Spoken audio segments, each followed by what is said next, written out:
Hey guys, football is back, and what have we learned so far? VAR still sucks. Let's go!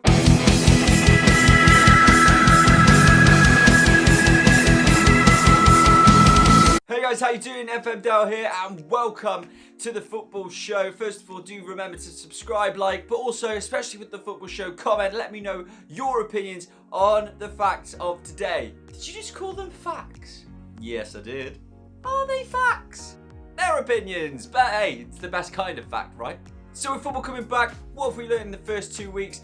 Well, this is what I think we've learned in a quick 3 up, 3 down situation. First of all, let's start with the ups. Let's be positive. Let's get ourselves going.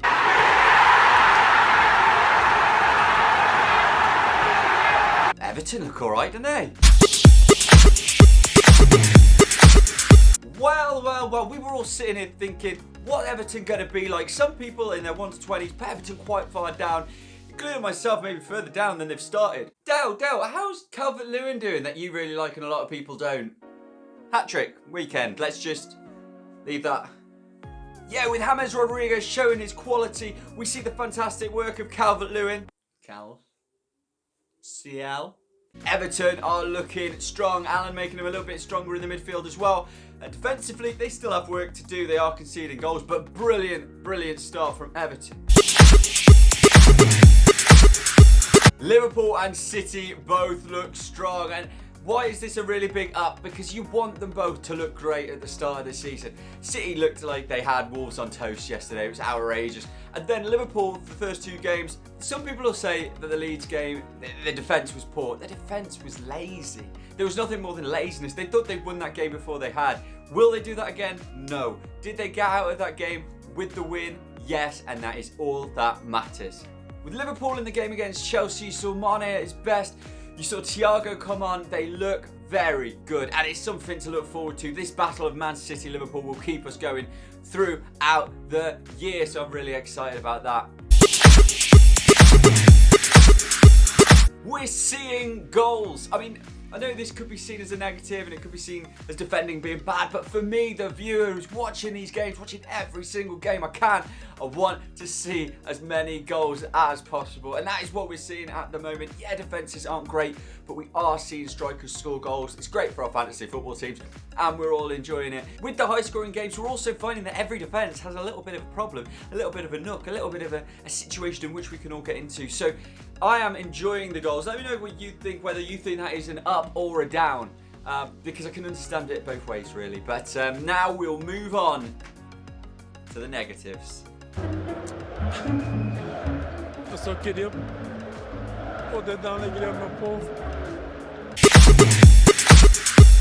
I mean, I didn't want to start here. You don't want me to start here, but VAR, come on. VAR and referees. In fact, let's just throw it all in. What is going on? I was going to use these as 2 separate ones, but we'll just have a nice little moment here where we'll all say handball rule is an absolute joke. VAR should be stopping. Mike Doherty's handball that they gave in the Tottenham game was absurd. It was absurd. Nobody thought it was a penalty on the pitch.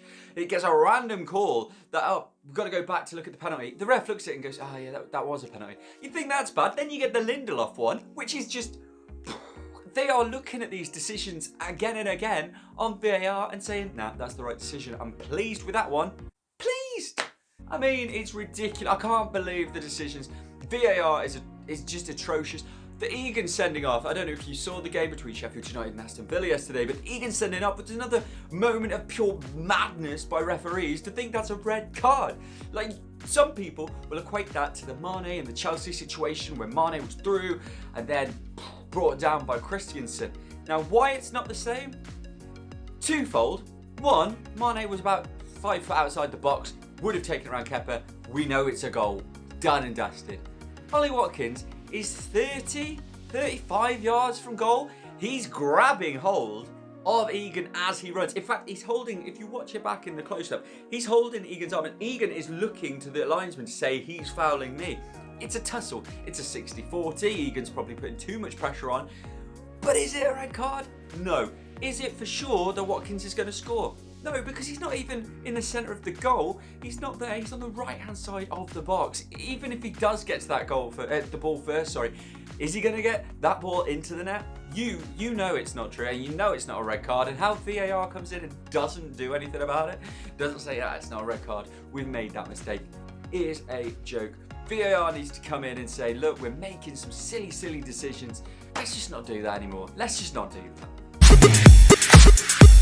Well, I mean, if you're talking about downs, I mean, can't look further than Fulham and West Brom, right? Oh, West Brom and Fulham. It looks like an absolute torrid season for both of those teams. Fulham will look at the positives and say, we scored 3 goals against Leeds in a 4-3. It could have gone either way. Well, it couldn't have gone either way, could it? No, Fulham, you're always going to lose. It was hard to watch at times, if I'm honest, because Fulham, you're not good enough for the Premier League. You'll be flying right back down, and I'm sorry to say it's tough. As will you, West Brom. As will you. You've not made the right signings, and even though Pereira and Diagana, who were 2 signings that you brought in, did both score against Everton, you're just not going to make any more of that, are you?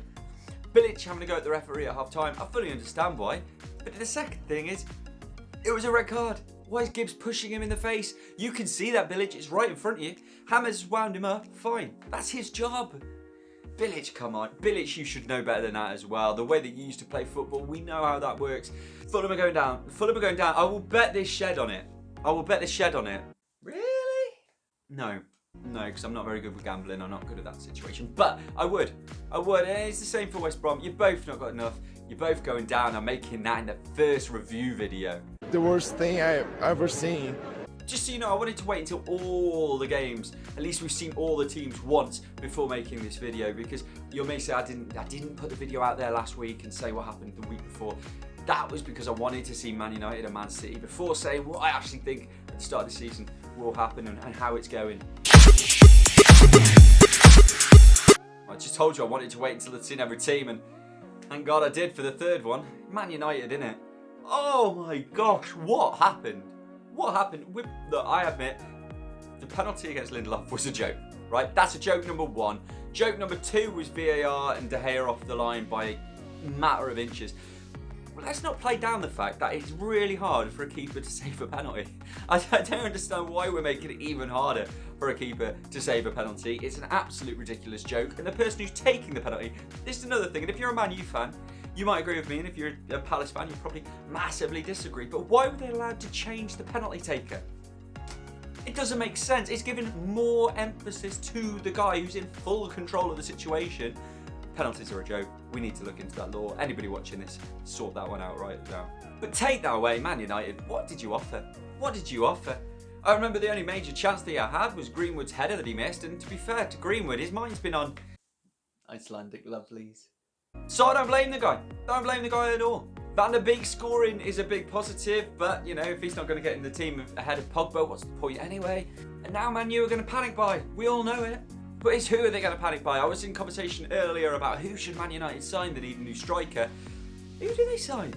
I said they need a name. They need a centre forward where you go, oh, we need to be careful because he will score every single time. Who's that out there? You tell me who that is, because Jadon Sancho ain't that guy. Sancho, Greenwood and Rashford up there as a front 3. Sounds sexy, sounds lovely. But who are you going to pin your hopes on? When times get tough, who are you really going to pin your hopes on? And that's what Man United need. They need that centre forward. Cavani is there. Cavani's still out on a free. Can be signed by anyone. What are you doing, Man U? Just jump in for a season. You need a player like him.